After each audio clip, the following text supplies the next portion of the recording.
వాక్యపు వెలుగులో కొన్ని విషయాలు మనం బలంగా నేర్చుకోవాల్సిన అవసరం మనకు ఉంది.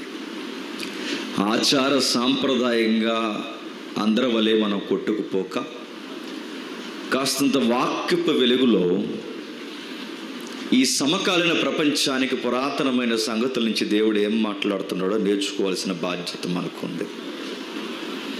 ఏ గుడికి పోయినా, ఏ గోపురానికి పోయినా, ఎక్కడికి పోయినా నేర్చుకునేది ఏముండదు, వెళ్ళి రావడం, దండం పెట్టుకోవడం తప్ప.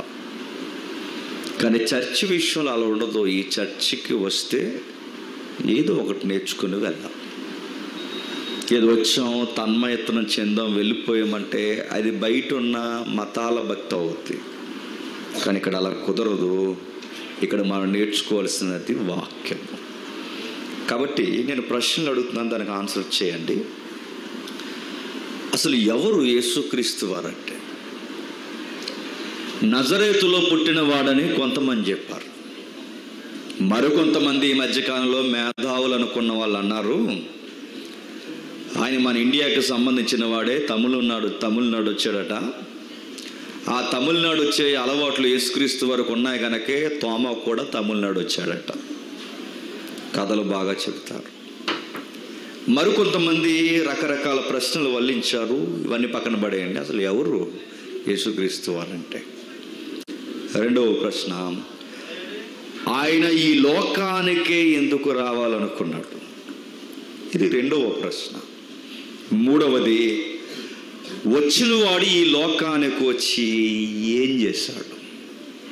అది మూడవ ప్రశ్న. ఇక నాలుగవది, ప్రత్యేకించి పస్కా నాడే ఎందుకు చనిపోయాడు? ఇది నాలుగవ ప్రశ్న.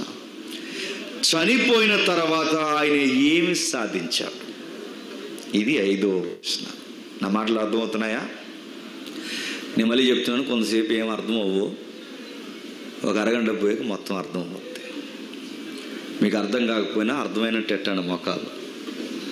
మీరు క్వశ్చన్ మార్క్ పెడితే నేను చెప్పలేను.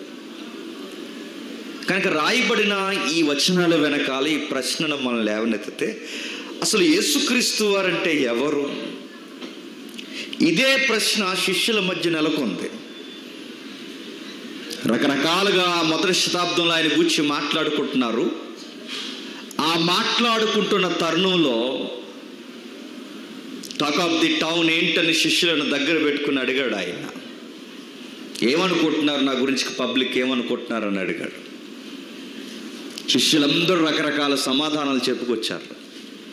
ప్రభువా, నేను ఎర్మియా అనుకుంటున్నారు. ప్రభువా, నిన్ను ఏలియా అనుకుంటున్నారు. ప్రభువా, నిన్ను ప్రవక్తలలో ఒక ప్రవక్త అనుకుంటున్నారు. ప్రభువా, మోసే చెప్పాడే ఆ ప్రవక్తని, ఆ ప్రవక్తవే నువ్వే అనుకుంటున్నారు. ప్రభువా, నిన్ను ఎవరో నీతిమంతుల జాబితాలో చిట్ట చివరికి వచ్చిన నీతిమంతుడి యొక్క చివరి కొసమెరుపు అనుకుంటున్నారు ప్రభు అని ఇలాంటి సారాలు చెప్పే జవాబులు చెప్పారు. ప్రభు అన్నాడు, జనాలు ఏమనుకుంటున్నారో వదిలేయండి, అసలు మీరేమనుకుంటున్నారు అన్నాడు. అప్పటి వరకు టకాటకా మాట్లాడిన ఈ శిష్య బృందం ప్రభు అయిన యేసుక్రీస్తు వారు అందరూ కూడా వదిలేసి మీరేమనుకుంటున్నారు చెప్పండి అంటే అందరు నోర్లు సైలెంట్ అయిపోయాయి. జనాలు ఆడి కోసం ఈడి కోసం చెప్పరంటే బాగా చెప్తారు, నువ్వు చెప్పరా అని అడగండి సైలెంట్ అయిపోతారు. అందరి కోసం చెబుతున్నారు, వాళ్ళు అలా అనుకుంటున్నారు ఇలా అనుకుంటున్నారని వాళ్ళందరూ కూడా వదిలేయండి, నా శిష్యులుగా మీరేమనుకుంటున్నారని అడిగాడు ఆయన. అప్పుడు వాళ్ళు అన్నారు, మౌనం వహిస్తే అందులోంచి ఒక స్వరం బయటకు వచ్చింది. అప్పుడు ఆ పెద్ద ఆయన మాట్లాడుతున్నాడు. ఏమని ఒకసారి చూడండి, మత్తయి సువార్త. అందరూ చూడండి, చాలా జాగ్రత్తగా వినండి. ఇది చాలా చాలా లోతైన అధ్యాయం మనం తిరగబోతున్నాం.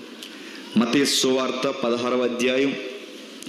మత్తయి సువార్త 16వ అధ్యాయం 16వ వచనం చూడండి. అందుకు సీమోను పేతురు, నీవు సజీవుడు అయిన దేవుని కుమారుడైన క్రీస్తువి అని చెప్పారు.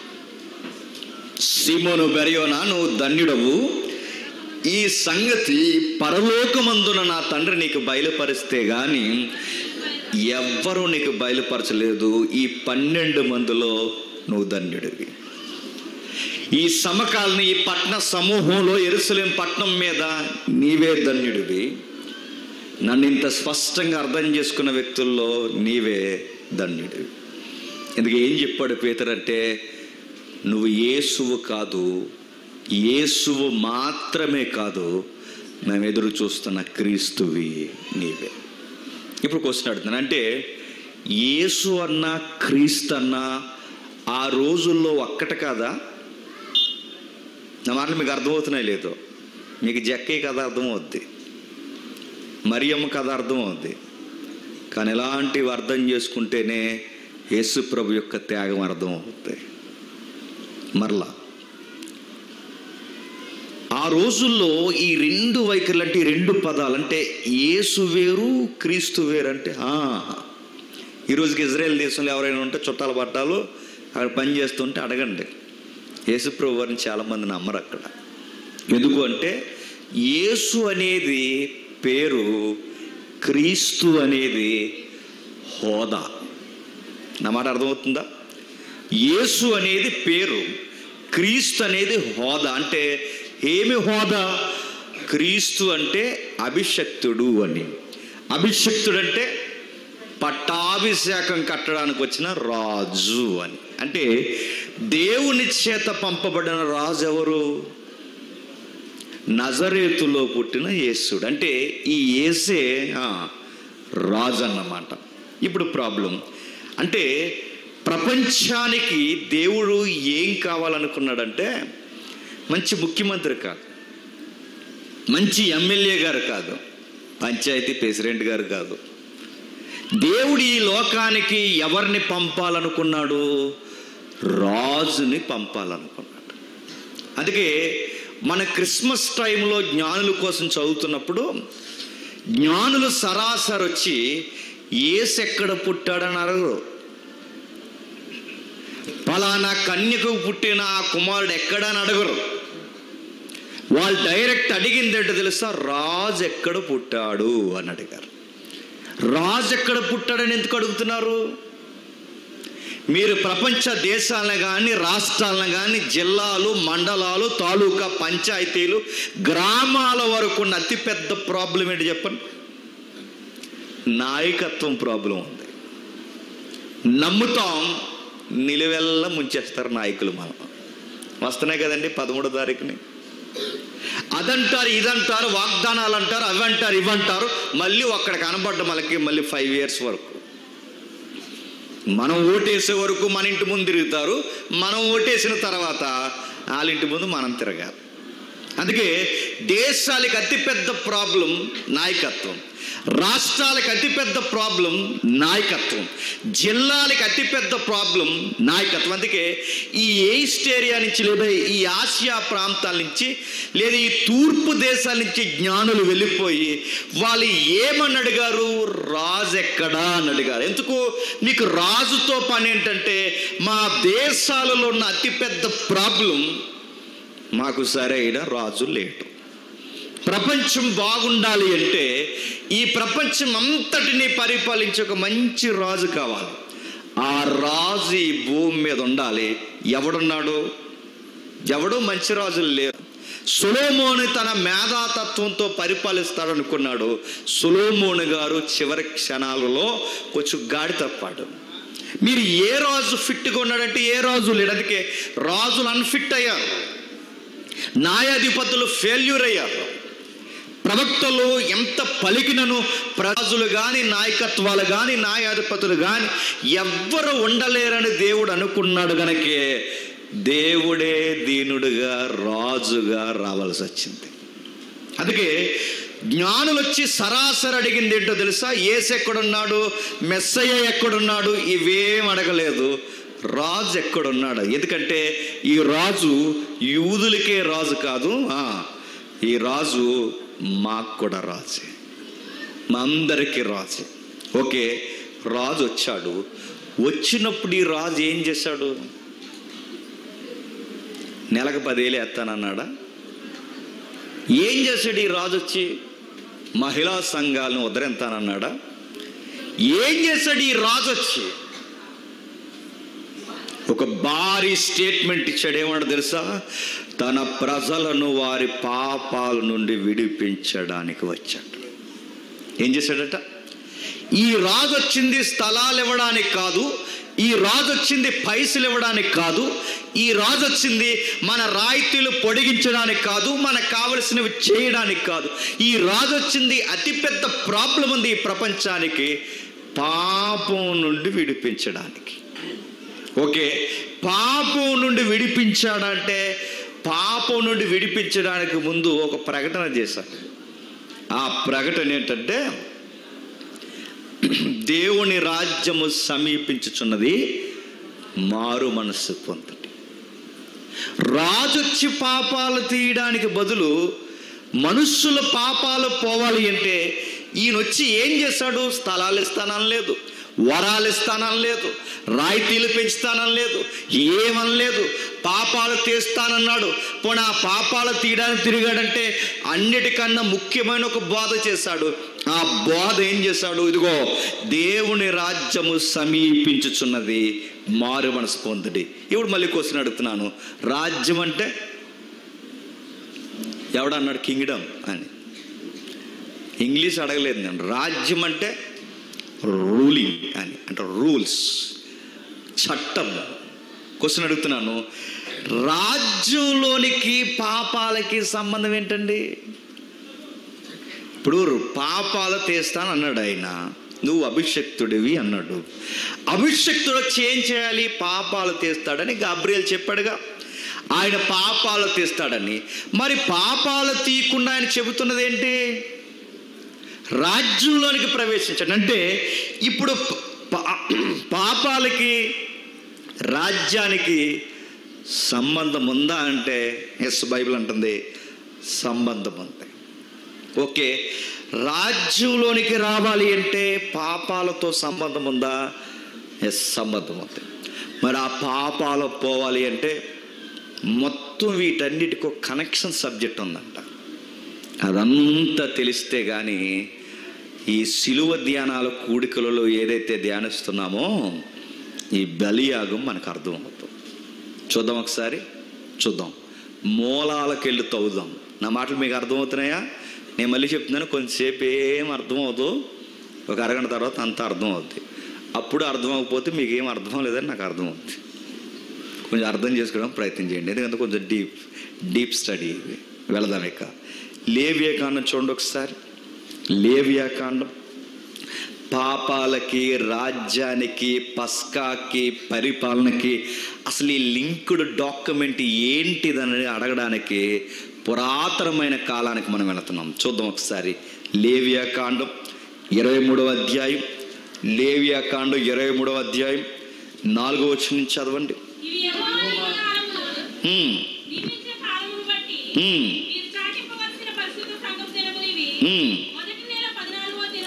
మొదటి నెల 14వ దినమున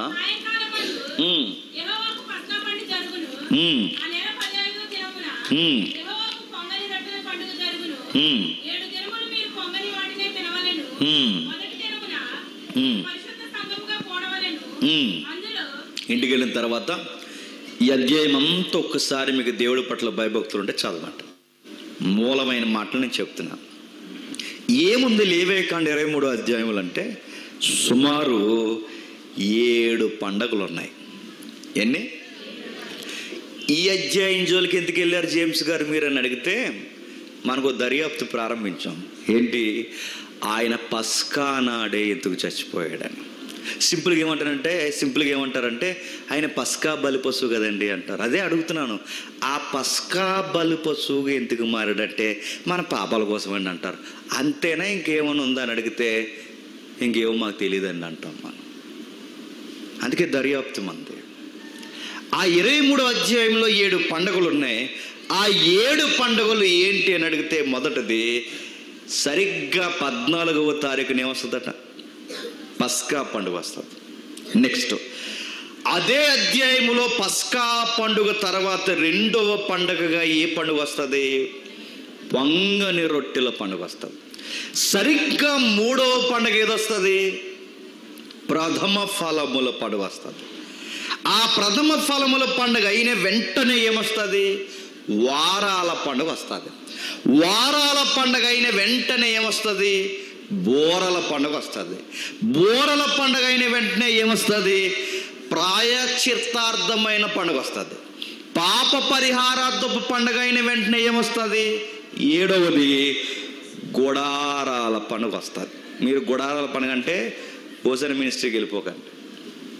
అంటే ఈ 7 పండుగలు లేవి కాండంలో ఉన్నాయి. ఈ 7 పండుగలు దేన్ని సంకేతాన్ని ఇస్తున్నాయి? ఇవి ఒక్కొక్క పండగ ఒక్కొక్క దానికి గుర్తుని చూపిస్తున్నాయి. మొదటిది ఏ పండగ? పస్కా. రెండవది ఏ పండగ? పొంగని రొట్టెల పండుగ. మూడవది ఏ పండుగ? ప్రథమ ఫలముల పండుగ. నాలుగవది వారాల పండుగ. ఐదవది బూరల పండుగ.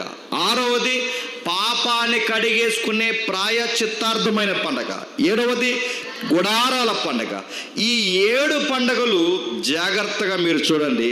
ఈ 7 పండుగలు 7 సంకేతాలతో క్రీస్తుని చూపిస్తున్నాయట.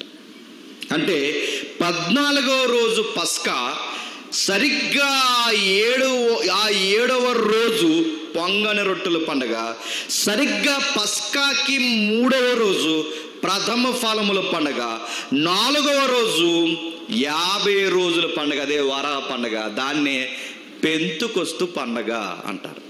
ఇవన్నీ దేనికి చూపిస్తున్నాయంటే నేను 2కి ఒక ఆన్సర్ చెప్తాను, గుర్తుపెట్టుకోండి. చివరికి వెళ్ళి అర్థమవుద్ది. పస్కా దేనికి?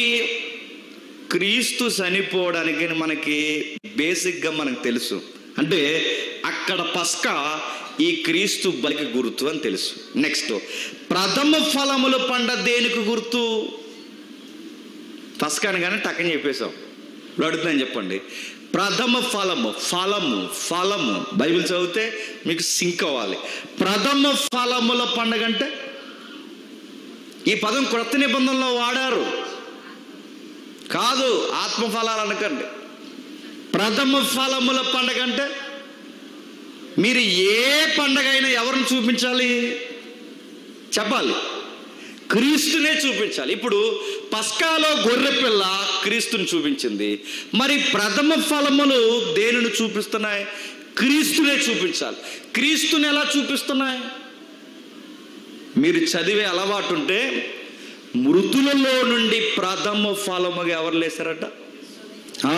అంటే ప్రథమ ఫలముల పండగ అనగానే పునరుద్ధానానికి సంబంధించిందా అంటే ఎస్, ఆ పండగ రాబోతున్న పునరుద్ధానానికి సంబంధించింది. అందుకే కొరింథీ పత్రిక మనం చదువుతున్నప్పుడు మృతులలో ప్రథమ ఫలముగా ఎవరు లేస్తారట? క్రీస్తు లేచాడట. ఆయన వచ్చినప్పుడు ఎవరు లేస్తారట? ఆయన యందు నిద్రించిన వారు మిగిలిన పంటగా లేస్తారంటే ఇప్పుడు ఏ పండగ అయినా క్రీస్తును చూపించాలి, ఏ పండగ అయినా జరగబోయే పరిశుద్ధాత్ముడి కార్యాన్ని చూపించాలి తప్ప ఇక మిగిలిన ఏ మినిస్ట్రీని చూపించకూడదు. గుర్తుపెట్టుకోండి. పస్కా యేసు ప్రభువుకి, ప్రథమ ఫలమ యేసు ప్రభు వారికి. నెక్స్ట్ మూడవది వారాల పండగ. 7 వారాల పండగ అంటారు. ఈ 7 వారాలని 7 ఏళ్ళు 49 సుమారు 50వ రోజు కలుగుతారు. ఆ 50వ రోజు కలిపి దాన్ని పెంతుకొస్తు అనే పదం 50 అని అర్థం. ఏంటి? 50. ఏ 50 రోజులు అని అర్థం. పెంతుకొస్తు అంటే వారాల పండగ. దేనిని చూపించడానికి చేయమన్నాడు దేవుడు? ఒకరోజు పరిశుద్ధాత్ముడి కార్యం జరగబోతుందని చూపించాడు. పరిశుద్ధాత్ముడు వచ్చి ఏం చెబుతాడు? సిలువ వేయబడిన క్రీస్తును గూర్చి అపోస్తుల్ని స్థిరపరచడానికి ఆ రోజు జరిగిన పండగే చెప్పండి, పెంతుకొస్తు వారాల పండగ. అంటే పస్కా చూపించడానికి, ప్రథమ ఫలములు చెప్పండి పునరుద్ధానాన్ని చూపించడానికి, నెక్స్ట్ వారాల పండగ పరిశుద్ధాత్ముల్లో నుంచి యేసుక్రీస్తు బలమైన సాక్ష్యాన్ని చూపించడానికి. నెక్స్ట్ 4వది పొంగని రొట్టెల పండుగ. పొంగని రొట్టెలు అంటే పిండి పులియకూడదట. పొంగని రొట్టెల పండుగ అనగానే దేనికి గుర్తంటే సరిగ్గా పొంగని రొట్టెల పండుగ లేవే కాలంలో ఎన్నో రోజు చేయమంటాడంటే పస్కాకి 3వ రోజు చేయమంటాడు. ఎన్నో రోజు? పస్కాకి 3వ రోజు సరిగ్గా పొంగని రొట్టెలు పడే 3వ రోజు ఏం జరిగింది చెప్పండి? క్రొత్త నిబంధనలో 3వ రోజు అనగానే మనకి దేనికి గుర్తు? సమాధుల తోటి దగ్గరికి వెళ్ళమనా? దేనికి గుర్తు? ప్రభు అయిన యేసుక్రీస్తు వారి పునరుద్ధారణ గుర్తంటే 3వ రోజు పొంగని రొట్టె. 3వ రోజు పొంగని రొట్టె. రొట్టె దేనికి గుర్తు చెప్పాలి? ప్రభు అయిన యేసుక్రీస్తు వారి గుర్తంటే ఆయన శరీరము కొల్లదు అనడానికి ఏ పండుగ చేయమన్నాడు? పొంగని రొట్టెల పండుగ చేయమని. అంటే సుమారు ఆ 23 లేవియా కాండంలో రాయబడిన పండగలన్నీ మొదటి శతాబ్దంలో నెరవేరిపోయాయి. నా మాట అర్థమవుతుందో లేదు? పస్కా నెరవేరిపోయింది. నెక్స్ట్ ప్రథమ ఫలములు, పునరుద్ధానం ప్రథమ ఫలముగా నెరవేరిపోయింది. నెక్స్ట్ వారాల పండుగ పెంతుకొస్తు నెరవేరిపోయింది. పొంగని రొట్టెల పండుగ, ఆ పునరుద్ధానంలో ఆయన శరీరము కొల్లలేదు, నెరవేరిపోయింది. ఇక జరగాల్సినవి ఇంకా ఎన్ని ఉన్నాయి? 7కి 4 అయిపోతే ఇంకెన్ని ఉన్నాయి? 3 ఉన్నాయి. ఈ 3 త్వరలో జరగబోతున్నాయి. అంటే ఇంకా 3 ఏమున్నాయి ఏంటంటే, ప్రపంచానికి ప్రక్షాళన, పాప పరిహారార్థము జరగబోతుంది. నెక్స్ట్ అంటే పూర్తిగా పాపాన్ని తీసేసేది ఒకటి జరగబోతుంది. అంటే మరి సిలువ మీద తీసేసాడు కదండి, అంటే అది సిలువ మీద వేసుకున్నాడు. పాపం ఇంకా లోకంలో ఏలుబాటు చేస్తుంది. అది తీయాలి. అది తీయడానికి ఒక రోజు జడ్జిమెంట్ డే ఉంది.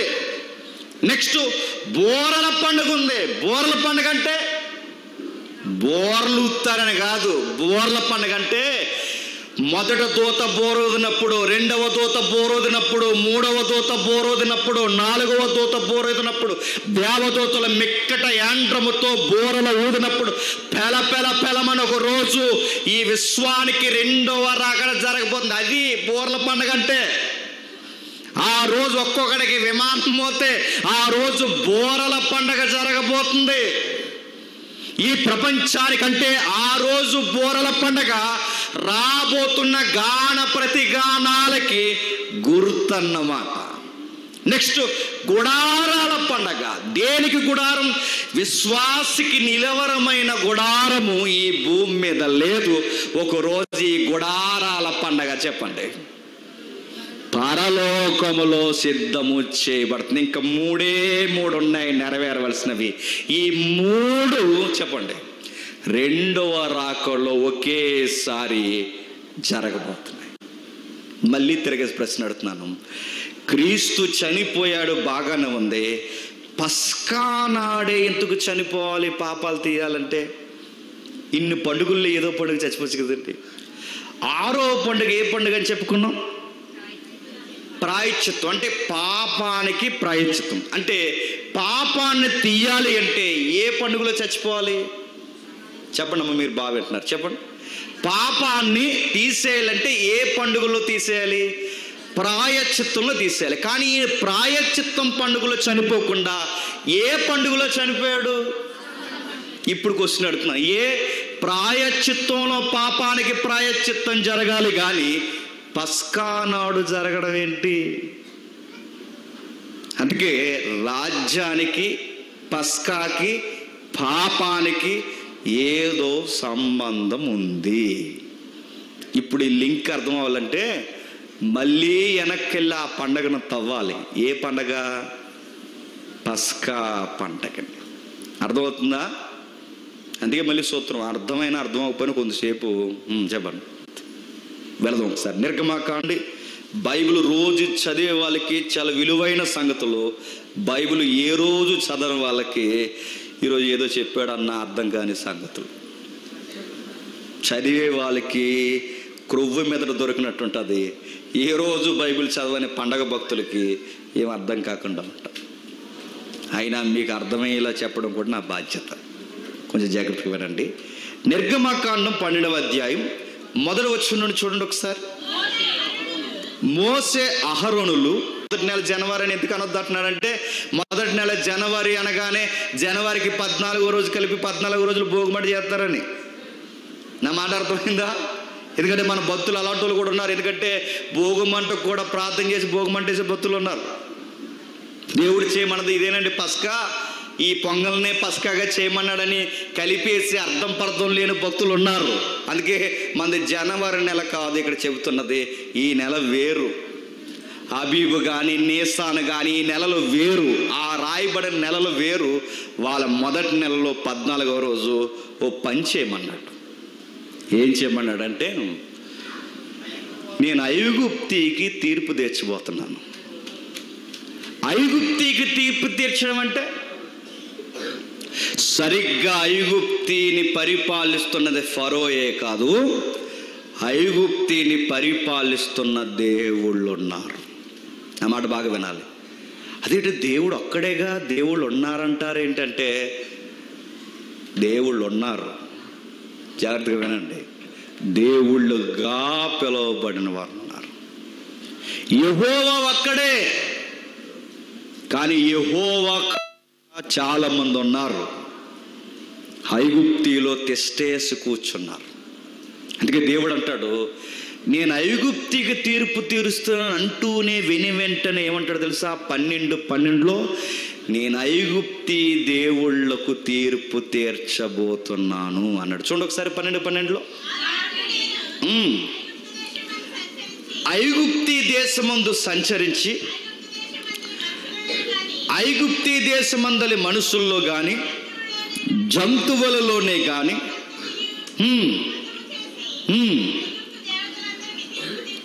ఐగుప్తి దేవతలందరికీ నేను తీర్పు తీర్చెదను. తెలుగులో దేవతలు అన్నారు, ఇబ్రూలో దేవుళ్ళు అన్నారు. ఎలోహీం అంటారు అక్కడ. అంటే దేవుళ్ళు, బహుదేవుళ్ళు. అంటే ఐగుప్తిలో చాలా దేవుళ్ళు ఉన్నారు. ఐగుప్తిలో దేవుళ్ళు ఎలా ఉన్నారు? మంచిగా వర్షం పడుతుంది. వర్షం దేవుడాలకి. వర్షం పడిన తర్వాత పంట పండుతుంది. పంటను పండే పంట దేవుడాలకి, భూమి దేవుడాలకి, నది దేవుడాలకి, సూర్యుడి దేవుడు, అన్ని దేవుళ్ళే. ఆ ఒక్కొక్క దేవుడికి ఒక్కో బొమ్మ పెట్టారు. అందుకే చూడండి, ఐగుప్తి దేవుళ్ళని, ఈజిప్టియన్ గాడ్స్ అని మీరు గూగుల్లో కొట్టండి, ఎన్ని రకాల దేవుళ్ళు కనబడతారు. ఒక్కొక్క బొమ్మ. ఇదిగో ఇక్కడి నుంచి ఒక మనిషి, ఇక్కడి నుంచి ఒక సింహం ఆకారం ఉంటుంది, ఇక్కడి నుంచి మనిషి ఆకారం ఉంటుంది, ఇక్కడి నుంచి యుద్ధాకారం ఉంటుంది, ఇక్కడి నుంచి మనిషి ఆకారం ఉంటుంది, నక్క ఆకారం ఉంటుంది, నల్ల పిల్లి ఆకారం ఉంటుంది. ఈజిప్టియన్స్ దేవుళ్ళు రకరకాలుగా ఉంటారు. ఈ దేవుళ్ళు ఏంటంటే, ఈ దేవుళ్ళ వల్ల మేము బతుకుతున్నాం అన్నారు వాళ్ళు. అంటే ఈ దేవుళ్ళకి నేను తీర్పు తీరుస్తానన్నాడంటే, నేను అడుగుతున్నాను, ఆ దేవుళ్ళు ఉన్నారా? ఇప్పుడు ఎవరో వైపు నేను ఏలెత్తిరాయి నీ సంగతి తేలుతానంటే అర్థం ఉంది, అక్కడ ఎవడో ఉన్నాడు కాబట్టి. ఎవడో లేకుండా ఇలా గాల్లో చూపించరా నీ సంగతి తేలుతుంటే అక్కడ ఎవరు లేకుండా అలాగంటే నన్ను ఏం చేస్తారండి? జాయిన్ చేస్తారు ఇంక అంతే. ఎక్కడ? ఇప్పుడు ఒక మాట అడుగుతున్నాను, ఎవరో ఉంటేగా అనాలి. ఐగుప్తికి తీర్పు, ఐగుప్తి దేవుళ్ళకి తీర్పు తీరుస్తానన్నాడంటే అంటే దేవుళ్ళు ఉన్నారా? ఎస్, బైబిల్ చెప్తుంది ఉన్నారు, దేవుళ్ళుగా ఉన్నారు. అదేంటండి విగ్రహం ఒట్టిదిగా అంటే విగ్రహం ఒట్టిదే, విగ్రహంలో దేవత్వం ఏమీ లేదు. కానీ ఆ విగ్రహాన్ని పెట్టే ముందు, ప్రపంచ విగ్రహాల కోసం మాట్లాడుతున్నాను, ఆ ప్రపంచంలో ఉన్న విగ్రహాలను పెట్టే ముందు మీరు ఒక పద్ధతి పాటిస్తారు. మీరు చూడండి ఏం పాటిస్తారంటే దారి పక్కన విగ్రహాన్ని తయారు చేస్తారు. ఆ దారి పక్కన విగ్రహాన్ని తయారు చేసినప్పుడు అందులో ఏముండదు, ఆ చేసేవాడు తన్నుతాడు, గుద్దుతాడు, సుత్తిచ్చి కొడతాడు. అవసరమైతే అక్కడ దారిని కుక్కలు వెళ్ళిపోతున్నప్పుడు ఇంకేం చేయాలని చేస్తే ఆ విగ్రహం మీద రకరకాలు చేస్తే ఆ విగ్రహానికి ఎవ్వరూ ఆ దారి పక్కన చేస్తున్నప్పుడు దండం పెడతారా? ఎవ్వరు దండం పెట్టరు, ఎవ్వరు పట్టించుకోరు. కానీ ఒకరోజు దానికి దండం పెడతారు. ఎప్పుడు? అక్కడున్నప్పుడు దండం పెట్టరు, అక్కడి నుంచి దాన్ని చాలా జాగ్రత్తగా వారు నమ్మిన స్థలానికి తీసుకొచ్చి అక్కడ పెట్టి అనాయింటింగ్ చేస్తారు. అనాయింటింగ్ అంటే అభిషేకం చేస్తారు. అభిషేకం చేసినప్పుడు మంత్రోచ్చారణ చేస్తారు. మంత్రోచ్చారణ చేసినప్పుడు ఆ ఉచ్చారణ వెనకాల అర్థాలు ఏంటంటే, ఆ ప్రపంచంలో మిడిల్ ఆసియాలో అర్థాలైనా ఎక్కడైనా అర్థాలు ఏంటంటే, దేవుడా ఇందులోకి వచ్చి వసించవయ్యా అని అర్థం. రా, నువ్వు ఇందులోకి వచ్చి ఇందులో వసించు, ఆవాసం చేయి అని. అప్పుడు దేవుడా రా, దేవుడా రా, ఇందులోకి వచ్చి వసించని నేల తాళాలు, మంత్ర ఉచ్చారణలు, రకరకాల బలులు, నైవేద్యాలు, చివరిలో రక్త ప్రోక్షణ అంటే ఏదో ఒక రక్తాన్ని ఒలికిస్తారు. ఇవన్నీ చేసి పందిర్లేసి ముగ్గులేసి మంత్రాలు వేసి ఇవన్నీ వేసి మంత్రించిన మంత్రాలు, మంత్రించిన కర్రలు, యజ్ఞయాగాలు, హోమాలు ఇవన్నీ చేసినప్పుడు రావయ్యా రావయ్య అంటే దేవుడు రాడగాని చెప్పండి, దాని వెనక్కి దెయ్యం వచ్చి కూర్చుంటాడు. వాడే దేవుడిగా వస్తాడు. ఎందుకంటే వాడు దేవుళ్ళ ఉండాలన్న ఆశ ఎప్పటి నుంచో వాళ్ళు ఉండిపోయింది. పరలోకంలో దేవుడికి వాడికి గొడవ ఎందుకు వచ్చింది చెప్పండి? పరలోకంలో దేవునికి వాడికి గొడవ రావడానికి ప్రధానమైన కారణం, వాడు దేవుడు సింహాసనం మీద ఉండాలనుకున్నాడు. దేవుళ్ళ వాడు కూడా దూతల్ని పరిపాలించాలనుకున్నాడు. దేవుడుగా చెప్పుకోవాలంటే వాడు పరలోకం నుంచి గెంటి వేయబడడానికి ప్రధానమైన కారణం, వాడు దేవుళ్ళ పూజలు అందుకోవాలనుకున్నాడు. అందుకే అది సెట్ అవ్వలేదు. దేవుడు తన్నితే కింద పడ్డాడు. ఆడి కింద పడినాడు బుద్ధి, ఆడి ఆశ పాలలేదు. ఏ ఆశ? నేను దేవుణ్ణి అవ్వాలి. ఇప్పుడు నేను దేవుణ్ణి అవ్వాలి అంటే ఈడు ఎత్తుక్కున్నాడు. ఎక్కడెక్కడ దేవుడు బొమ్మలో, దేవుడు ఆకారాలు, దేవుడు ఫిలాసఫీలు జరుగుతున్నాయో అక్కడికి వెళ్ళి కూర్చొని ఏది దేవుడు అనబడినో, ఏది పూజింపబడినో ఆ ఆలయంలోనే కూర్చొని నేనే దేవుణ్ణి పూజించండ్రా అంటాడు. నా మాటలు మీకు అర్థమవుతున్నాయి అంటే అక్కడ దేవత్వం ఉండదు, కానీ ఏముంటుంది చెప్పండి? దయ్యం తత్వం ఉంటుంది. అందుకే పౌలు పత్రికలు రాస్తూ విగ్రహాలు ఒట్టిది, విగ్రహాల్లో ఏ దేవుడు లేడు, కానీ ఆ విగ్రహాల వెనకాల దయ్యాలు ఉన్నాయి అంటాడు. విగ్రహాలకు అర్పించింది తినొద్దని చెబుతూనే, విగ్రహాలు ఒట్టిది ఏమి తినొద్దని చెబుతూనే ముందు క్లారిటీ ఇచ్చి ఆ 10వ అధ్యాయంకి వచ్చేసరికి చెప్తాడు, ఇదిగో మీరు ప్రభు బలలోనిది దయ్యాల బలలో మీరు చేతులు ఎందుకు ముంచుతారు అంటే విగ్రహాల వెనకాల ఎవరు అంటారు చెప్పండి? దయ్యాలు. ఈ క్లారిటీ మీకు వస్తే ఇప్పుడు ఐగుప్తి దేవుళ్ళకి తీర్పు తీరుస్తానంటున్నాడంటే ఇప్పుడు ఎవరిని దులిమాలాడనుకుంటున్నాడు దేవుడు చెప్పాలి? ఎవరిని అసలు ముందు ఎవరికి కీళ్ళు నాళ్ళు ఎరగొట్టాలనుకుంటున్నాడంటే ఫరో కాదు, వాళ్ళని అంధత్వంలోకి గెంటేసిన దయ్యాల మోకకు తీర్పు తెచ్చాలనుకుంటున్నాడు. ఆ దయ్యాల మోకని ఎవడైతే నమ్మి పూజలు పునస్కారాలు ఎవరైతే నమ్మి ఆ ఐగుప్తి దేవుల్ని ఆరాధిస్తున్నారో వాళ్ళందరూ కూడా తీర్పు తీరుస్తాడు. అంటే ఈ దేవుళ్ళకి తీర్పు తీరుస్తాడు. నెక్స్ట్ ఈ దేవుళ్ళని నమ్మి వాటి వెనకాల పరిగెడుతున్న వారికి తీర్పు తీరుస్తాడు. అంటే తీర్పు అంటే ఏంటి? చంపేస్తానన్నాడు. ఏమన్నాడు? చంపుతాడంటే ఏం జరగబోతుంది 12వ అధ్యాయం అంటే దేశం మీద దేవుడు మరణ దూతతో సంచరించబోతున్నాడు. ఐగుప్తి దేవుళ్ళని మరణానికి అప్పగించబోతున్నాడు.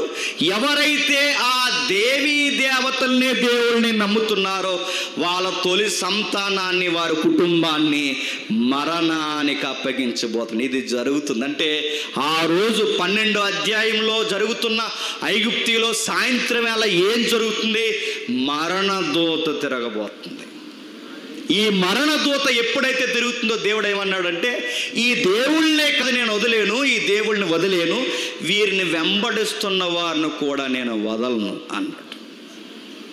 వారిని వెంబడించేది ఎవరు చెప్పాలి? ఐగుప్తి దేవతల్ని వెంబడించి వారికి నచ్చినట్టు పూజించేది ఎవరు? తెచ్చి పెట్టుకున్నది ఎవరు? ఐగుప్తి. ఇప్పుడు మరణ కోసం వస్తే ఎవరి మీదకి రావాలి? ఐగుప్తీల మీదకి రావాలి. కానీ మనకు తెలియని విషయం ఏంటి చెప్పిన? ఇశ్రాయేలును కూడా చంపేస్తా అన్నాడు.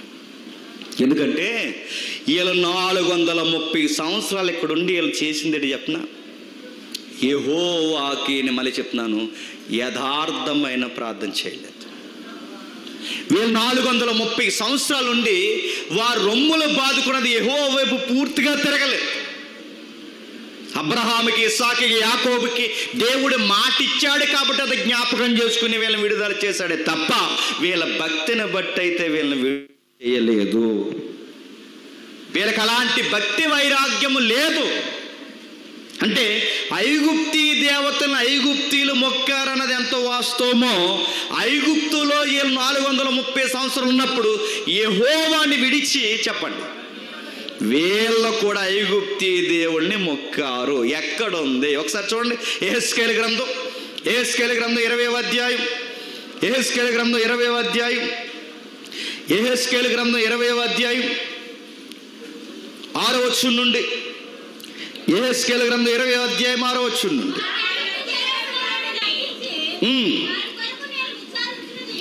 వారి కొరకు నేను విచారించినది, పాలు తేనెలు ప్రవశించినది, సకల దేశములకు అది ఆభరణమునైన దేశములోనికి తోడుకొని పోదురని చెప్పిన కాలముననే నేను ప్రమాణము చేసి తిని, అప్పుడు నేను మీ దేవుడైన యెహోవాను, మీలో ప్రతివాడు తనకిష్టమైన ఏ కృత్యములను విడిచిపెట్టవలనని ఐగుప్తు విగ్రహాలను పూజించే చేత మిమ్మును మీరు అపవిత్రపరచుకుని కొండవలనని అని నేను ఆజ్ఞాపించిన. అయితే వారు నా మాట విననొల్లక నా మీద తిరుగుబాటు చేసి తమకిష్టమైన ఏ కృత్యములను చేయటం మానలేదు, ఐగుప్తి విగ్రహాలను పూజించటం మానలేదు గనక వారు ఐగుప్తి దేశంలో ఉండగానే నేను నా రౌద్రము వారి మీద కుమ్మరించి నా కోపము వారి మీద తీర్చుకొని నన్ను అనుకుంటున్నాను. అయితే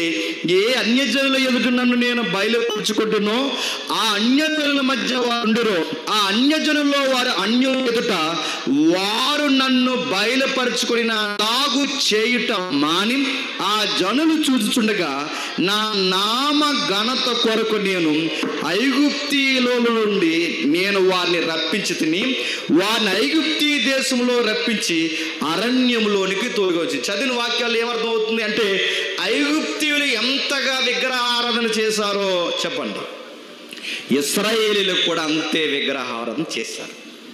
ఆ రోజు సాయంకాలం చంపేయాలనుకున్నది ఐగుప్తీలనే కాదు, ఎవరిని చంపేయాలనుకున్నాడు? ఇశ్రాయేలీలను కూడా చంపేయాలి. అంటే ఎందుకంటే వాళ్ళు ఎలా ఉన్నారో మీరు అలాగే ఉన్నారు, వాళ్ళు ఏ కృత్యాలకు ఎలా మొక్కారో మీరు అలాగే మొక్కుతున్నారు, వాళ్ళు అపవిత్రమైన పనులు ఎలా చేస్తున్నారో మీరు అలాగే చేస్తున్నారు, వాళ్ళకి నచ్చినట్టు మా ఇష్టమని వాళ్ళు ఎలా అయితే బతుకుతున్నారో మీరు అలాగే బతుకుతున్నారు. అసలు మీకు విడుదల ఇవ్వడానికి మీకు ఒక క్వాలిఫికేషన్ చూపించండి. ఆ 2 కారణాలు ఏంటంటే వీళ్ళు నా ప్రజలని నీ పితరులకి అబ్రహాముకి మాట ఇచ్చాను, ఇస్సాకుకి మాట ఇచ్చాను, యాకోబుకి మాట ఇచ్చాను, నా ప్రజలని పుట్టక ముందే వాళ్ళ తండ్రుల దగ్గర నుంచి మాట ఇచ్చాను, నా నామము దోసన పాలు కాకుండా ఈ దేవుడు మాటిచ్చి మాట మీద నిలబడడు అని ఈ అన్యులు అనకుండా ఉండాలని మీకు ఒక విడుదల కొరకు ఒక రాయితీ మీకు ఇచ్చాను. సాయంకాలం అయ్యేసరికి మరణదూత తిరుగుతుందట. ఆ మరణదూత అలా తిరుగుతూ తిరుగుతూ అందరినీ చంపుతుందట. ఈసారి ఎవరైనా చచ్చిపోతే ఒకటి గుర్తుపెట్టుకోండి, ఆ ఇంటికి ఏమొచ్చినట్టు తెలుసా చెప్పండి? మరణదూత వచ్చినట్టు. లేదండి నీకు రోగం వచ్చి చచ్చిపోడంటే రోగం కాదు, ముందు దూత వచ్చింది గుర్తుపెట్టుకో. ఆయనకి యాక్సిడెంట్ అయ్యి చనిపోయాడంటే యాక్సిడెంట్ అయ్యేలాగేదో దూత ఉందేమో ఎవడో తెలుసు. అంటే మింగేసే ఒక మరణదూత ఉంటుందా అంటే బైబిల్ చెబుతుంది ఎస్ ఉంది. ఆ మరణదూత సంచరిస్తున్నప్పుడు మీ ఇళ్ళ మీద కూడా వస్తుంది. ఐగుప్తి సింహాసనం ఇళ్ళ మీదకి వస్తుంది, అందరి మీదకి వస్తుంది. ఐగుప్తి దేవతల మీదకి నేను వస్తాను, మరణదూత వస్తుంది. ఐగుప్తి ప్రజల మీదకి వస్తుంది, మీ మీదకి వస్తుంది. అయితే ఇప్పుడు మీ అందరినీ విమోచించాలి అంటే ఒక రాయితీ కావాలి. మీకు విమోచన జరగాలి అంటే మీకు ఏదో ఒక కార్యక్రమం జరగాలి, లేకపోతే అసలు మిమ్మల్ని పట్టి విడుదల చేయడానికి ఏమీ లేదు. మీకు విడుదల రావాలి అంటే సూత్రం పెట్టాడు. ఆ విడుదల కొరకు ఒక కార్యము చేయమన్నాడు, లేదా ఒక విమోచన కార్యాన్ని పెట్టుకోమన్నాడు. ఏం పెట్టాలి ప్రభు అంటే ఒక మాట అన్నాడు, ఈ మరణదూత మీ ఇంటి మీదకి, మరణదూత ఐగుప్తీయుల మీదకి వచ్చిన మరణదూత మీ ఇంటి మీదకి రాకూడదంటే 14 రోజులు ఒక జంతువుని మీ దగ్గర పెట్టుకోండి. ఏం చేయాలంట? 14 రోజులకు గొర్రె పిల్లని దగ్గర పెట్టుకోండి. ఆ గొర్రె పిల్లని చాలా జాగ్రత్తగా మీరు అబ్జర్వ్ చేయండి. దానికి మచ్చ కానీ, డాగు కానీ, వ్యాధి కానీ, కుష్టి కానీ ఏది లేకుండా జాగ్రత్తగా పెంచుకుని ప్రతివాడు తన ఇంటి వారి కొరకు ఓ గొర్రె పిల్లని తెచ్చుకుని ఇంట్లో పెట్టుకోండి. సరిగ్గా 14వ రోజు దాన్ని బలేసి ఆ రక్తాన్ని తీసి నిలువు కొమ్ములకు అడ్డు కొమ్ముకి రాయండి.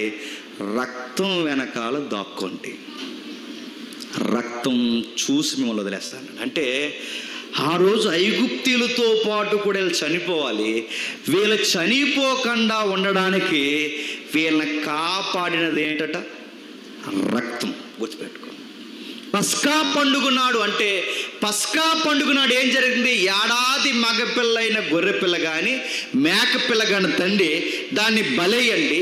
దాన్ని బలి వేసిన తర్వాత ఓ పని చేసేయండి, మీరు పొంగని రొట్టెలు తింటూ ఆ రక్తం వెనకాల దాక్కోండి. రక్తాన్ని చూసి నేను వదిలేస్తా అన్నాడు. ఇది మీరు జ్ఞాపకం పెట్టుకోండి. అంటే పస్కా నాడు ఇశ్రాయేలు బతికి బట్టగట్టాలి అంటే రక్త ప్రోక్షణ జరగాలన్నమాట. ఇది మీకు అర్థమైతే ఇంకా ఏం చెప్తుంది బైబిల్ అంటే సరిగ్గా అసలైన పస్కా ఒకరోజు జరగబోతుందంట. ఎప్పుడు? సిలువు కాదు, గుర్తుపెట్టుకోండి. అయిపోయింది అది. మరలా పస్కా రిపీట్ అవ్వబోతుంది. ఆ రిపీట్ అవుతున్నప్పుడు ఏం జరుగుతుంది? ఐగుప్తీయులో మొట్టమొదట తీర్పు ఎవరు తీరుస్తా అన్నాడు?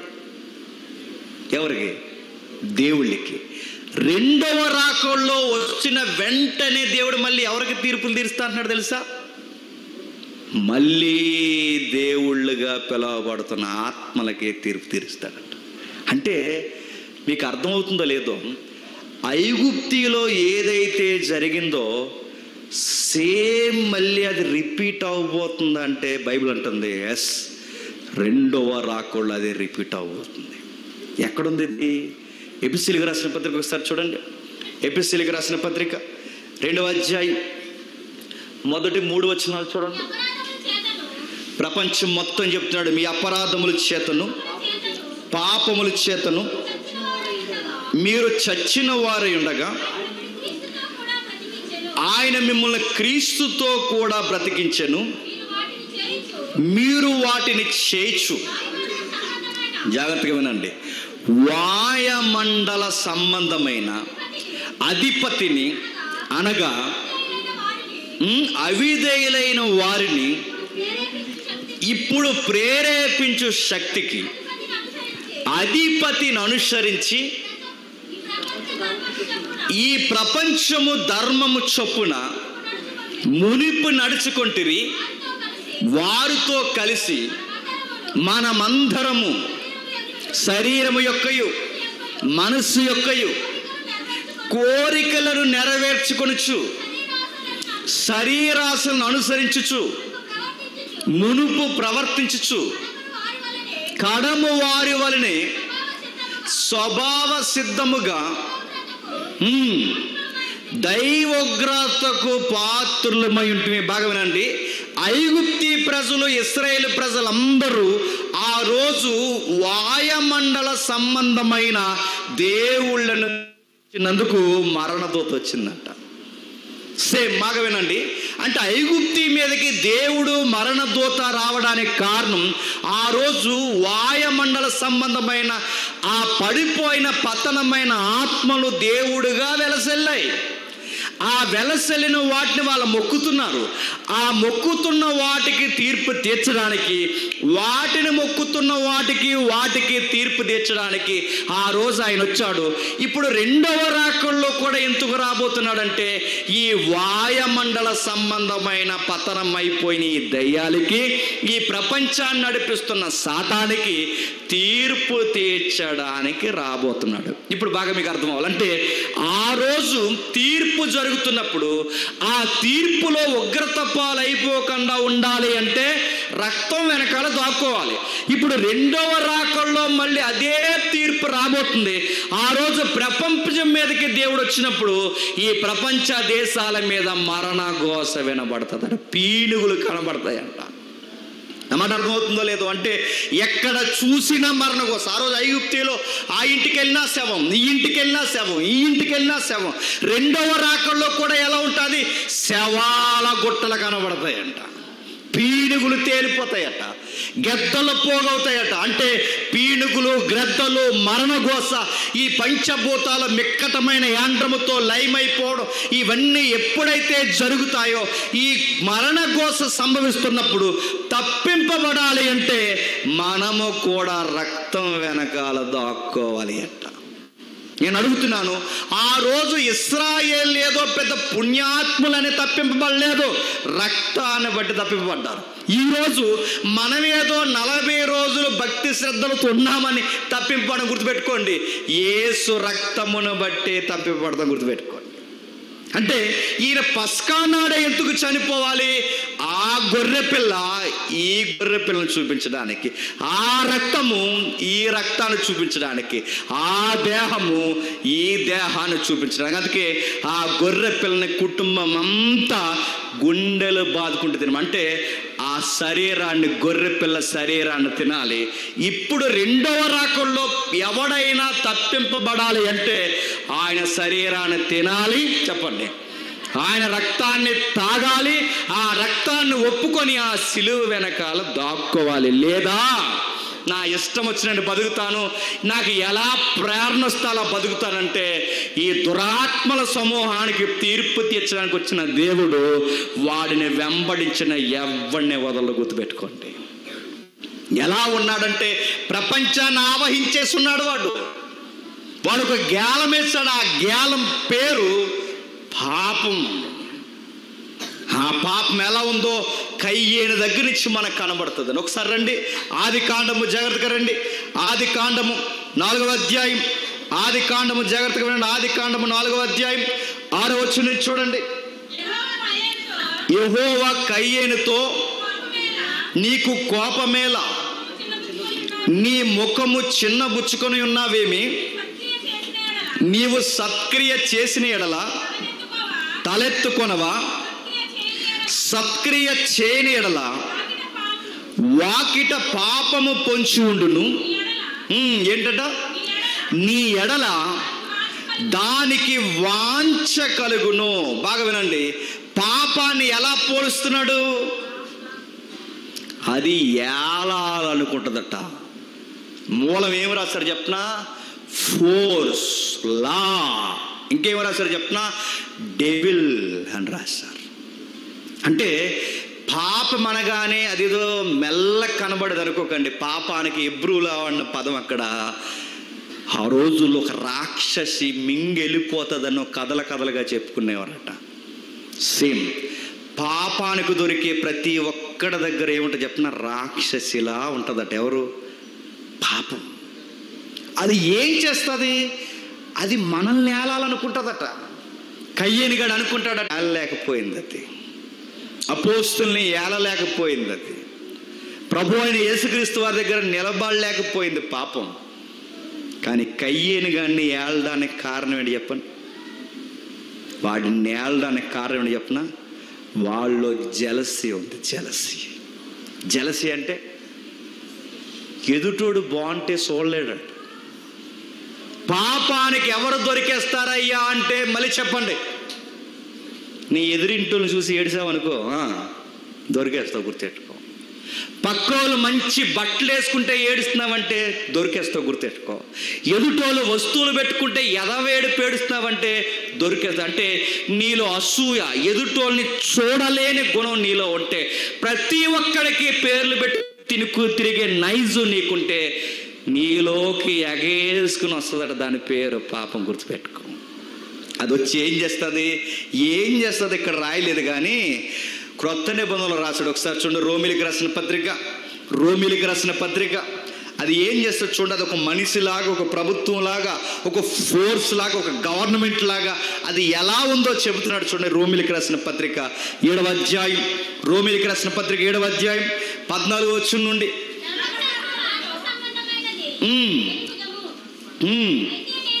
అయితే నేను పాపానికి అమ్మబడి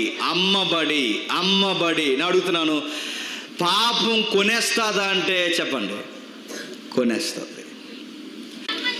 నేను శరీర సంబంధునై ఉన్నాను, ఏలయనగా నేను చేయనది నేను ఎరుగుదును, నేను చేయనది నేను ఎరుగను, నేను నిచ్చినది చేయక దేశించినదే చేయుచున్నాను అని అడుగుతున్నాను. నువ్వు చేయకూడదనుకుంటూనే చేస్తున్నావట. ఎందుకు అలా చేస్తున్నావు? అది లోపల ప్రస్తుతానికి ప్రేరేపించి పట్టి నడిపిస్తున్నది ఏంటి చెప్పండి?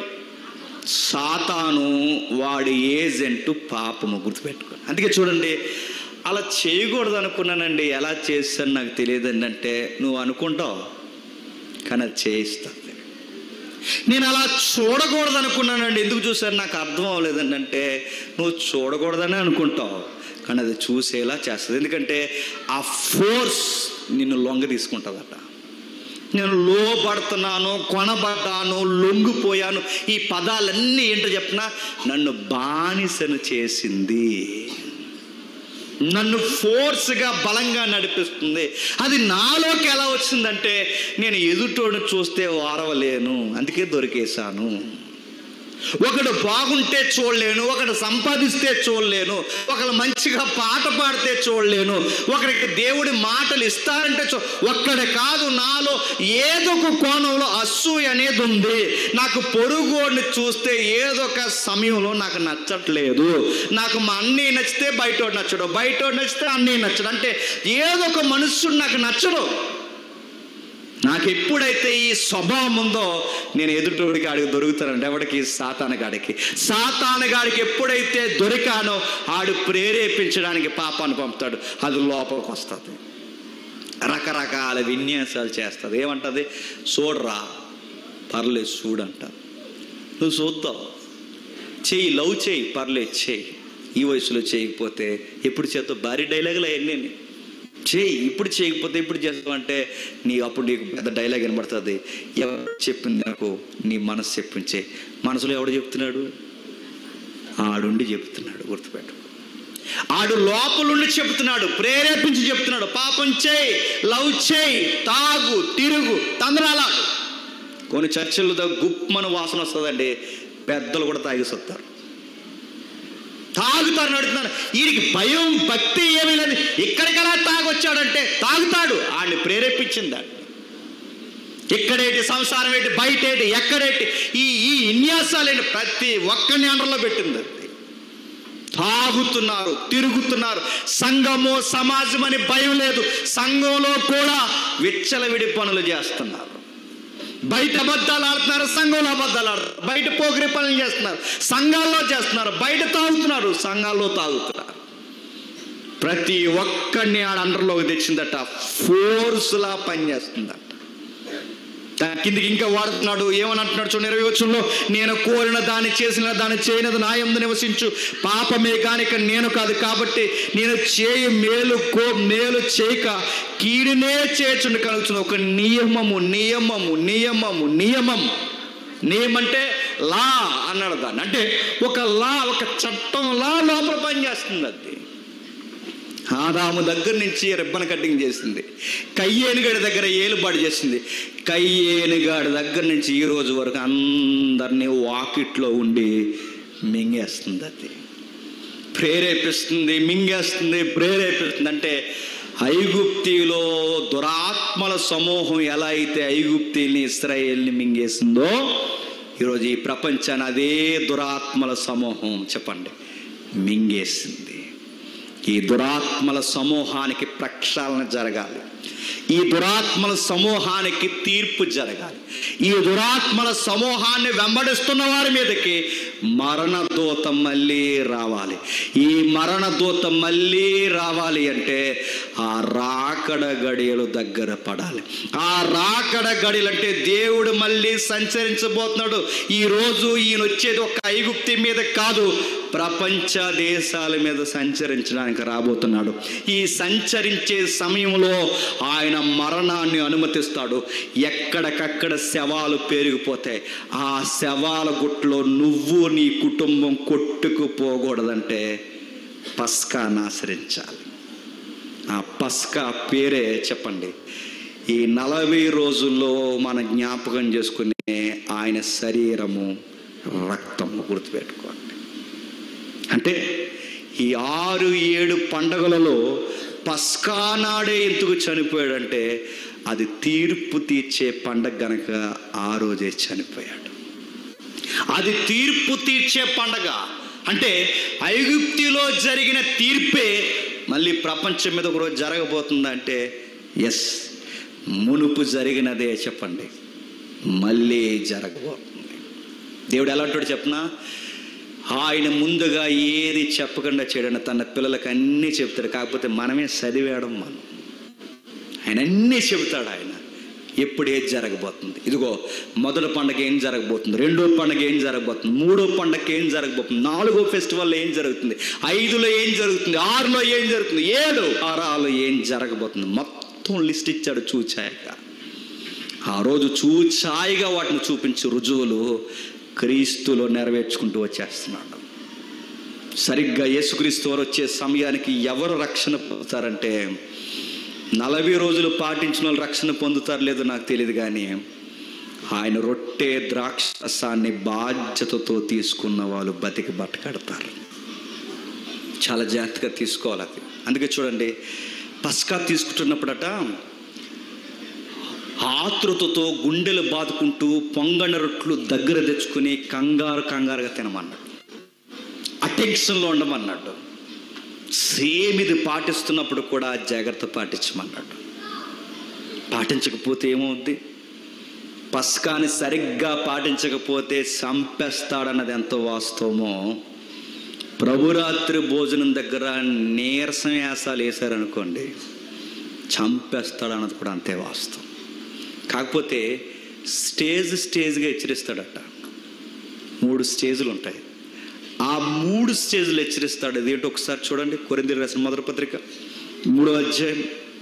కొరింథీయులకు రాసిన మొదటి పత్రిక 3వ అధ్యాయం. కొరింథీయులకు రాసిన మొదటి పత్రిక క్షమించండి 11వ అధ్యాయం 27వ వచనం.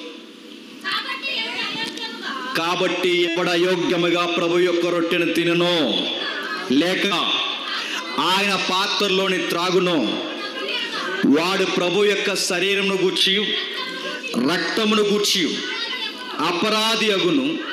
కాబట్టి ప్రతి మనుష్యుడు తనను తాను పరీక్షించుకొనవలెను.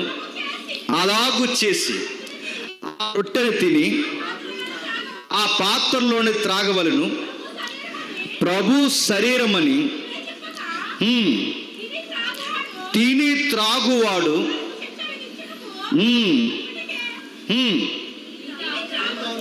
తిని త్రాగుచున్నాడు. ఏం చెప్తున్నాడు చూడండి అక్కడ అంట, ఎవడైతే రక్తాన్ని శరీరాన్ని బాధ్యతగా తీసుకోడో శిక్షా విధి కలగడానికి ఆ పనులు చేస్తున్నాడట.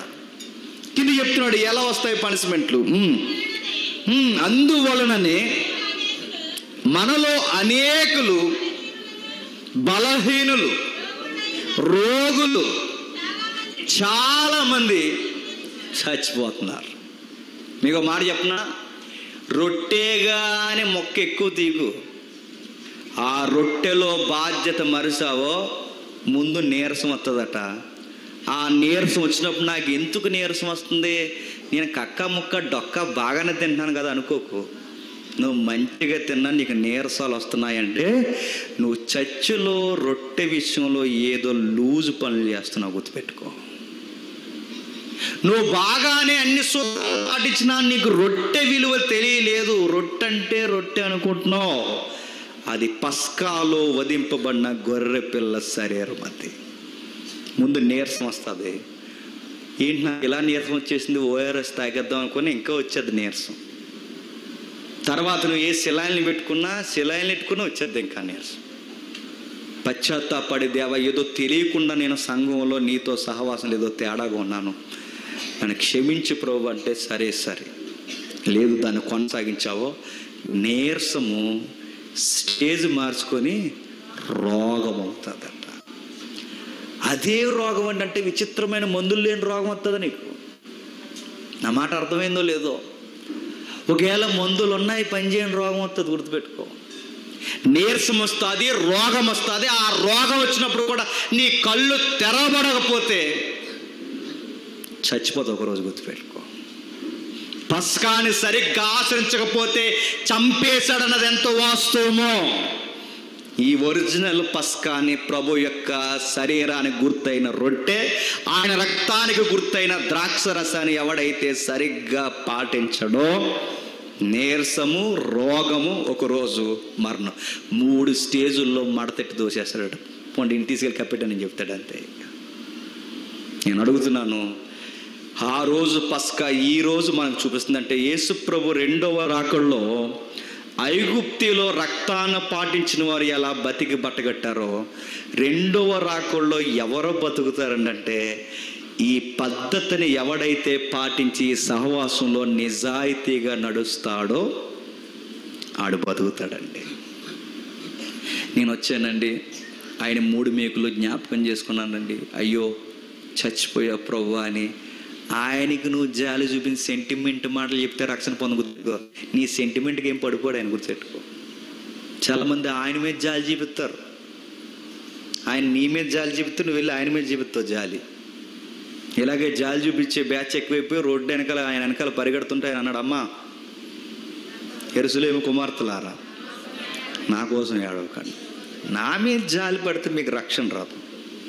మీరు ప్రభువు దగ్గరకు వచ్చి పశ్చాత్తాపడండి, మీకోసం మీ పిల్లలు. సెంటిమెంట్తో నేను రక్షిస్తానని అనుకోకండి. అర్థవంతంగా ఉండండి, ఈ సహవాసంలో అర్థవంతంగా నడవండి, రక్షిస్తానన్నాడు. ఇప్పుడు చెప్పండి, రాజుగా వచ్చాడు, రాజ్యాన్ని ప్రకటించాడు. రాజుగా వచ్చాడు, రాజ్యాన్ని ప్రకటించాడు. నెక్స్ట్, సేమ్ ఐగుప్తిలో రాజుగా దేవుడు పరిపాలన చేయాలనుకున్నాడు. దొంగ దేవుళ్ళ కింద వాళ్ళ పరిపాలన కింద ఉన్నారు. 9 తెగుళ్ళు దేవుళ్ళ మీదకి వచ్చాయి. 10వ తెగులు ఎవరి మీదకి వచ్చింది? ఫరో ఇంటి మీదకి వచ్చింది. ఫరో ఇంటి మీదకి ఎందుకు వచ్చింది? ఫరో కూడా దేవుడే వాళ్ళకి. చరిత్రలో ఫరో కూడా దేవుడే వాళ్ళకి. ఐగుప్తిలో ఫరోలు కూడా దేవుళ్ళు. అంటే ఆ ఫరో దేవుడి మీద కూడా వచ్చిందంటే ఇప్పుడు ఆ ప్రభుత్వం కింద నుంచి ఇశ్రాయేలీయులు ఏ ప్రభుత్వం కిందకి రావాలి? దేవుని ప్రభుత్వం కిందకి రావాలి. అంటే ఈజిప్ట్ గవర్నమెంట్ వదిలి నా గవర్నమెంట్ కిందకి వస్తే మీకు రక్షణ ఉంటుంది. ఐగుప్తి ప్రభుత్వంలో నుంచి నా ప్రభుత్వంలోకి రావాలి. ఆ ప్రభుత్వాన్ని వదిలి నా ప్రభుత్వంలోకి రావాలి అంటే ప్రోక్షణ జరగాలి. ఏ ప్రోక్షణ? రక్త ప్రోక్షణ జరగాలంటే ఇప్పుడు ఆ ప్రభుత్వం నుంచి ఈ ప్రభుత్వంలోకి రావాలి అంటే, ఆ రాజ్యంలో నుంచి నా రాజ్యంలోకి రావాలి అంటే రక్తము వలగాలి. ఇప్పుడు అక్కడ ఆ ప్రభుత్వం నుంచి ఆ ప్రభుత్వంలోకి వెళ్ళడానికి, ఆ ప్రభుత్వం నుంచి దేవుని ప్రభుత్వంలోకి వెళ్ళడానికి గొర్రె పిల్లను వధించాడు. ఇప్పుడు ఈ రాజు వచ్చి ఇదిగో ఈ లోకాన్ని ప్రేరేపించు సాతాను, వాడి అధికారము, వాడు ప్రేరేపించు శక్తి, ఈ పాపం అనే ప్రభుత్వం అది ప్రేరేపిస్తుంది. ఫోర్సులా, గవర్నమెంట్లా. ఇప్పుడు ఈ బానిసత్వం, ఈ పాపము, సాతానని ఈ ప్రభుత్వం నుంచి బయటికి రావాలి. ఈ ప్రభుత్వం నుంచి బయటికి వచ్చి నా రాజ్యములోనికి రావాలి. నా రాజ్యములోనికి రావాలి అంటే పాపాలు పోవాలి. పాపాలు పోవాలి అంటే రక్త ప్రోక్షణ జరగాలి. అందుకే పాపాలు తీయడానికి వచ్చిన వాడు వెనకాలే ఏం ప్రకటించుకుంటూ తిరిగాడు చెప్పండి? దేవుని రాజ్యము సమీపించుచున్నది. దేవుని రాజ్యం అంటే దేవుని రాజ్యము సమీపించుతున్నదని ఎందుకు చెబుతున్నా ప్రభు అంటే, ఆయన చెబుతున్నది పాపాలతో కడిగివేయబడిన వెంటనే, రక్తము చేత కడిగివేయబడిన వెంటనే మీరు ఎందులోకి రావాలి? రాజ్యంలోకి రావాలి. ఆ రాజ్యాన్ని ప్రకటించుకుంటూ తిరిగాడు ఆయన పాపాలు తీయడానికి వచ్చాడు. అందుకే పేతురు అన్నాడు, నేను ఎవరిని అనుకుంటున్నారని శిష్యులందరిని అడిగితే పేతురు అన్నాడు, నువ్వు సర్వోన్నతుడైన దేవుని కుమారుడు అయిన క్రీస్తు, అంటే రాజువి. ఆ రోజు ఐగుప్తి రాజుల్లో నుంచి, ఐగుప్తి దేవుళ్ళలో నుంచి బయటికి విడుదల చేయడానికి ఆ రోజు దేవుడే రాజుగా సంచరించాడు. ఈరోజు ఈ ప్రేరేపించే ప్రభుత్వాల నుంచి, సాతాను బంధకాల నుంచి మేము బయటికి రావడానికే మళ్ళీ రాజు మా మధ్యకు వచ్చాడు. ఈ రాజుని మేము నమ్మి ఈ రాజ్యంలోకి మేము వెళ్ళాలి అంటే ఆయన రక్తం వెనకాల మేము చెప్పండి దాక్కోవాలి. మీరు ఇంటికి వెళ్ళిన తర్వాత 23వ అధ్యాయం చదవండి. ఇంటికి వెళ్ళిన తర్వాత మగపిల్లనే తీసుకోమన్నాడు. ప్రభు అయిన యేసుక్రీస్తు వారు పురుషుడుగానే పుట్టాడు. నిర్దోషమైన జంతువై ఉండాలన్నాడు. ప్రభు అయిన యేసుక్రీస్తు వారిని చూడండి, ఆయనకు తీర్పిస్తున్నప్పుడు పిలాతు అంటాడు, ఈయన యందు ఏ దోషము లేదు, ఆయన నిర్దోషమైన పస్కా బలి. పొంగని రొట్టెలను తినమన్నాడు. ఎస్, ఆయన శరీరము కుళ్ళిపోలేదు, 3వ దినాన్ని తిరిగి లేచింది. పస్కా నాడు పాపాలు తీయడానికి ఆ గొర్రె పిల్ల అడ్డుంది. ఈరోజు 2వ రాకడ జరిగితే ఈ మరణ ఘోష నుంచి మనల్ని కాపాడడానికి ఈ గొర్రె పిల్ల అడ్డుగా నిలబడుతుంది. వచ్చినప్పుడు బోరల పండగ జరుగుద్ది. బోరల పండగ తెలుసు కదా, ఆ సౌండ్కే సగం చచ్చిపోతాం మనం. మధ్యాకాశంలో ఆ బోరలు ఒకేసారి వినబడితే ప్రపంచమంతా పెద్ద ఘోషగా ఆ బోరలు వినబడుతున్నప్పుడు భూమి పెళ్ళ విడిపోయి, మేఘాలు దిగిపోయి, చీకటి కమ్మి, పంచభూతాల మిక్కటమైన యాండ్రముతో లయమైపోతున్నప్పుడు ఏం జరుగుతుందో తెలియని టైంలో ఈ సౌండ్ల మధ్య నువ్వు బతికి ధైర్యంగా బట్టగట్టాలి అంటే ఖచ్చితంగా బాప్టిజం తీసుకోవాలి, రొట్టె ద్రాక్షరసం తీసుకోవాలి, ఆ సహవాసంలో నువ్వు ఉండాలి. ఆయన ఏ రోజు వస్తాడో తెలియదు, ఈ రాత్రే సంచరించవచ్చు, ఈ రాత్రే రావచ్చు. ఎవరైతే ఈ రొట్టె ద్రాక్షరసం సహవాసంలో బాధ్యతగా వెళుతున్నారో వాళ్ళు బతికేస్తారు. రొట్టె ద్రాక్షరసం అంటే మనకు లోకు, మనకి తినేసి చప్పకుందన్నారట, చంపెత్తడేమనుకుంటున్నావు. తాగేసి చక్కెర తక్కువైందనట. నీకు గుర్తు రావాల్సింది ఉప్పు, నీకు గుర్తు రావాల్సింది పంచదార కాదు, నీకు గుర్తు రావాల్సినది ప్రభు. గుర్తుపెట్టుకో, ఈ రక్తం వల్లనే బతుకుతాను. ప్రభురాత్రి భోజనం ఇస్తున్నప్పుడు కొన్ని సంఘాల్లో చూస్తుంటాం, ఎంత బయలుతనం అంటే ఆ మిగిలిపోయిన రొట్టె కొరకు, మిగిలిపోయిన ద్రాక్షరసం కొరకు ఈ పిల్లగాళ్ళందరూ కొట్టుకుంటారు. చాలా కోపం వస్తుందండి, బాధ్యత లేదండి. పస్కాని సరిగ్గా ఆచరించకపోతే దేవుడు చంపేశాడు. అది ఎంత వాస్తవమో ఈ రొట్టె ద్రాక్షరసం విషయంలో సంఘాలు జాగ్రత్తగా లేకపోతే మళ్ళీ చెప్తున్నాను, చంపేస్తాడు. చాలా, ఎందుకంటే ఇది మనల్ని కాపాడే సహవాసం, మనం రక్షించే సహవాసం. రేపొద్దున ఎవరిని ఏ జాబితాకి పక్కకు తీస్తా ప్రభు అంటే బాప్టిజాలు తీసుకుని ఎవరైతే ఇది యథార్థంగా ఫాలో అవుతున్నారో వాళ్ళందరినీ కాపాడుతాడు. ఇక్కడ ఎంతమంది సభకు వచ్చారో నాకు తెలియదు, కానీ ఇన్ని 100 మంది వచ్చారు. ఇందులో ఎంతమంది బాప్టిజాలు తీసుకుంటారో నాకు తెలియదు, కానీ ఈరోజే మరణ దూత వస్తే, ఈరోజే దేశాల మీద దేవుడు సంచరించడానికి వస్తే మీ గతి ఏమవుద్దో ఒకసారి లెక్కించుకోండి. మీరు బాప్టిజాలు తీసుకున్న వాళ్ళందరూ తెంగరోళ్ళు, బాప్టిజం తీసుకోలేని మేమే మేధావులు, ఇంకా మాకు టైం ఉందనుకుంటే ఇప్పటికే బాప్టిజం తీసుకునే పద్ధతి లేకుండా ఉన్నావా? నీరసాలు ఏ వస్తాయి చెక్ చేసుకో, రోగాలు ఏ వస్తాయి చెక్ చేసుకో, చావు గడియల దగ్గరకు వస్తే చెక్ చేసుకో, పశ్చాత్తాపడు, దేవుడు క్షమించి మళ్ళీ ఆరోగ్యాన్ని ఇస్తాడు. ఐగుప్తిలో ఏం జరిగిందో చెప్పండి, మళ్ళీ అదే జరగబోతుంది. అంటే దేవుడు ప్రపంచం ముగింపు ఎలా ఉండబోతుందో ముందే చెప్పేశాడంటే ఎస్, దేవుడు మనకి చెప్పేశాడు. నెక్స్ట్ నేను ముగించేస్తున్నాను. ఈ పాపం బంధకం నుండి, సాతాను బంధకాల నుండి మనం విడుదల పొందాలి అంటే ఇశ్రాయేలు చేసినట్టు చేయకూడదట. ఇందాక యెహెజ్కేలు చదివాం, వాళ్ళకి నచ్చినట్టు బతికారట, వాళ్ళకి ఇష్టమైన ఏ కృత్యాలు చేశారట. కయ్యేనిగాడు పాపానికి, ఇశ్రాయేలు పాపానికి ఎందుకు దొరికారు చెప్పనా? వాళ్ళకి నచ్చినట్టు బతికారు. మరి ఇందులోకి వచ్చిన మనం, రాజ్యంలోకి వచ్చిన మనం ఎలా బతకాలో ఒకసారి చూడండి. కొరింథీయులకు రాసిన 2వ పత్రిక ముగించేసుకుందాం. కొరింథీయులకు రాసిన 2వ పత్రిక, అపోస్తలుడైన పౌలు కొరింథీయులకు రాసిన 2వ పత్రిక 5వ అధ్యాయం 15వ వచనం. జీవించు వారి మీదట తమ కొరకు కాక తమ నిమిత్తము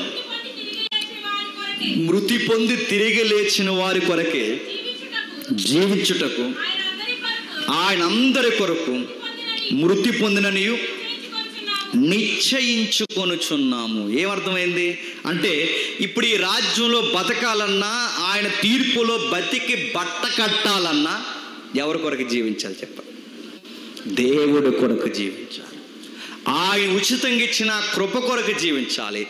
ఆయన కొరకు ఎప్పుడైతే మనం జీవిస్తామో, ఎదుటోళ్ళని చూసి ఏడవకుండా, ఎదుటోళ్ళని చూసి అసూయ పడకుండా, ఒకరు సంపాదిస్తే వాళ్ళ మీద పడి ఏడవకుండా, ఈ పనికి మన అసూయ గుణాలు ఎప్పుడైతే తీసి, ప్రభువా నాకు ఇది ఇచ్చావు చాలు, నేను నీ కోసం జీవిస్తానని ఎప్పుడైతే యథార్థంగా నువ్వు జీవిస్తావో, ప్రభువును బట్టి అప్పుడు నువ్వు రక్షింపడతావు.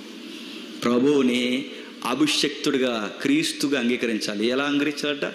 క్రీస్తుగా అంగీకరించడం అంటే, మీ నోటుతో ఆయన ప్రభు అని ఒప్పుకోండి అన్నాడు. నోటుతో ప్రభు అని ఒప్పుకోవడం అంటే, ఇప్పుడు నోరు లేనోడు ఒప్పుకుంటాడా? నోటుతో ఒప్పుకోవడం అంటే దాని అర్థం ఏంటంటే, ప్రభు అని ఎవరిని అంటారండి? రాజుని అంటారు. ప్రభువులు అని ఎవరిని అంటారు? రాజుని. అంటే మీ లైఫ్లో ఆయన ఎలా ఒప్పుకోవాలి తెలుసా? రాజు. ఇప్పుడు ఆయన నాకు రాజు అయితే, పాపం అనే ప్రభుత్వం నుంచి నేను పక్కకు వచ్చి, ఇప్పుడు ఈయన ప్రభుత్వంలో నేను వచ్చానంటే, ఇప్పుడు నేను ఎవరికి నచ్చినట్టు బతకాలి చెప్పండి?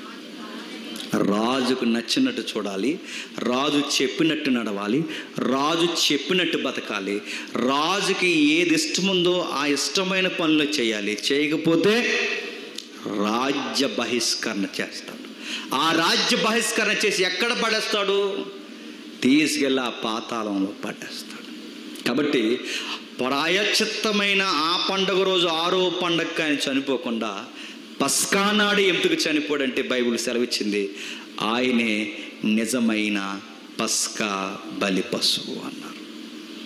ఆయన ఐగుప్తీయులు ఇశ్రాయేలును రక్షించడానికి కాదు, ప్రపంచంలో ఆయన నమ్మిన వారందరినీ రక్షించడానికి చనిపోయాడు. అంటే ఆ పస్కా ఈ పస్కాను చూపించడానికే, ఆ గొర్రె పిల్ల ఈయనను చూపించడానికే, ఆ పొంగని రొట్లు ఈయన శరీరాన్ని చూపించడానికే, ఆ ప్రథమ ఫలముల పండగ ఈయన యొక్క పునరుద్ధానాన్ని చూపించడానికే, ఆ పెంతుకొస్తూ రాజ్యాన్ని కట్టడానికే, పరిశుద్ధాత్మని చూపించడానికే ఇవన్నీ జరిగాయి. ఇక 3 ఉన్నాయి జరగడానికి. అది ఈ రాత్రే జరగవచ్చు, రేపే జరగచ్చు, ఎప్పుడు జరుగుతుందో తెలియదు. రక్తం వెనకాల దాక్కున్న వాళ్ళు బతికేస్తారు. లేదు, నా ఇష్టానుసారంగా ఇశ్రాయేలుకి అయ్యేలా బతుకుతానంటారా?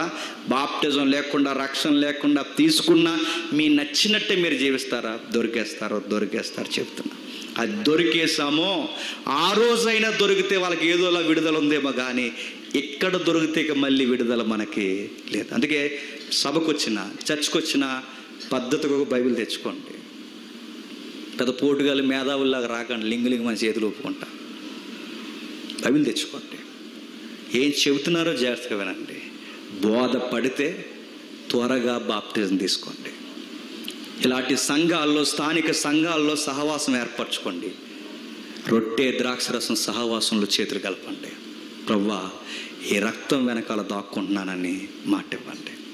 ఏదో ఒక రోజు వస్తావు, అప్పటి వరకు బాధ్యతగా నీ గురించి నేను ప్రకటించుకుంటూ తిరుగుతాను. మోసే ఐగుప్తిలో ప్రకటించుకుంటూ తిరిగాడు. ఈరోజు ఈ లోకంలో ప్రకటించుకుంటూ తిరుగుతాం.